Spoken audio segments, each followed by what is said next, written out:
and two who have gone ahead to the great Candome in the sky. Jack Austin, 4-year starter, defensive tackle at All-American, was in the Hall. And Mike Barrow, one of our outstanding quarterbacks, was killed in Vietnam in the late 60s.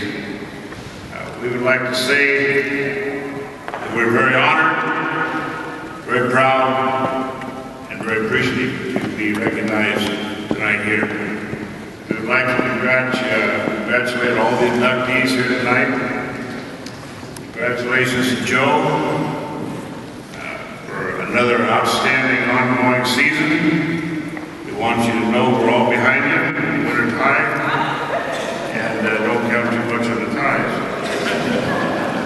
We voted last night, and it was unanimous that we concur with the selection committee's decision to include us in the Hall.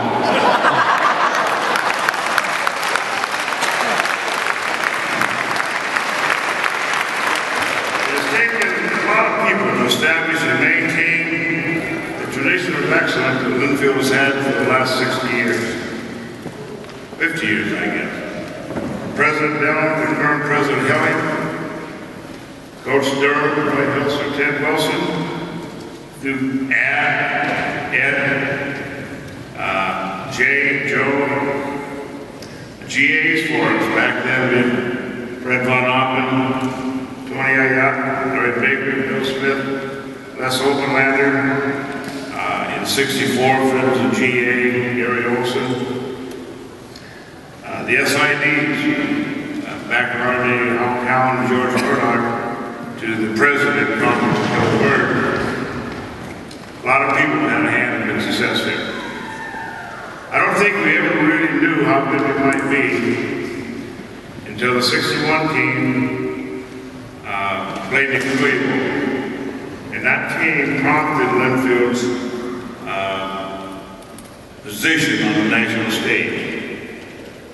From then we went to, a lot of us here played the '64 team and played the semifinals in Fargo. We played the national championship at Augusta. '66, Roy Hilser's baseball team won a national title.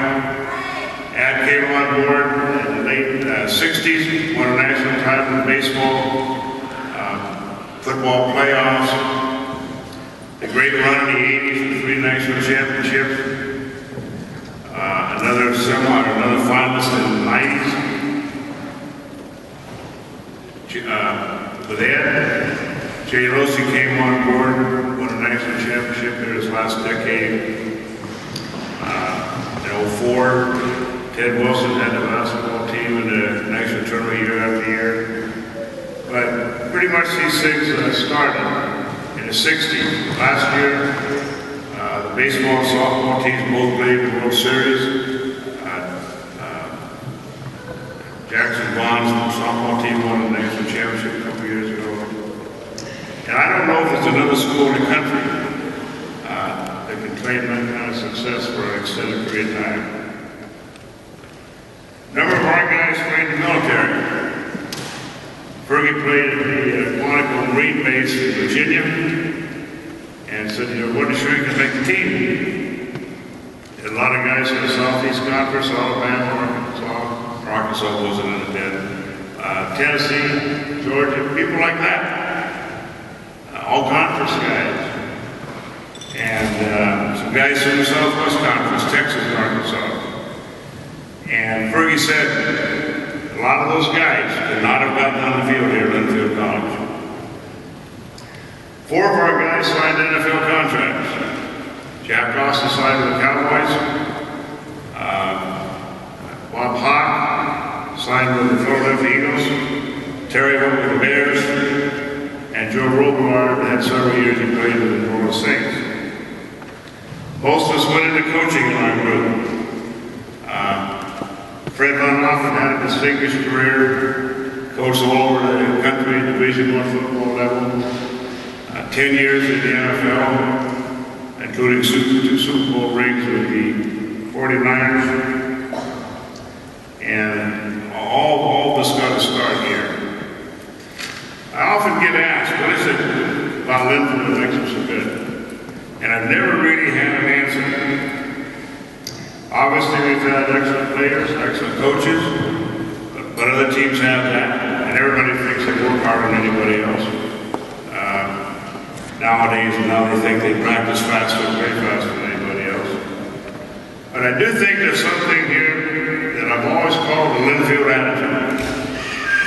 I don't know what that is either, but I think part of it is we get guys that come here and they can stick their egos in their pocket and forget their own goals, personal aspirations and such, and put that second to the success of the overall team. And not everybody can do that. We had a number of guys, and I'm sure every year we have them. We had some guys on our squad. One comes to mind is Roger Zashizu. Came here as an outstanding running back from Maui.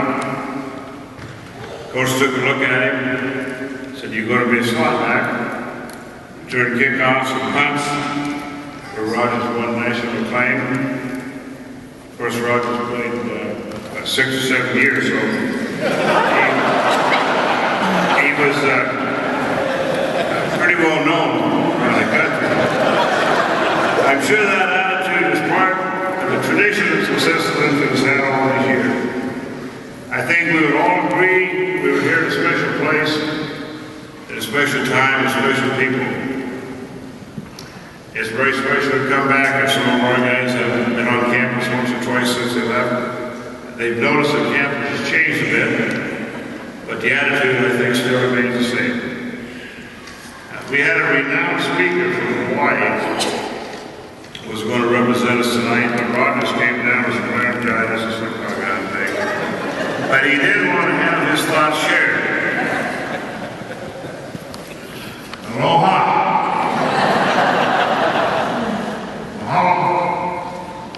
Aloha. Rogers was a man of a few words. I would like to leave you with a thought that Coach Durham and those of us during the course of the Paul Durham era have heard numerous times. And it's a thought that I'm sure has prompted many intellectual discussion and debate in dorms on campus, pop shop back in the day. Move, Maxis, the billiards, and other places such as that that are intellectually gathered in philosophy. What can you do for Duford that Duford can never do for you?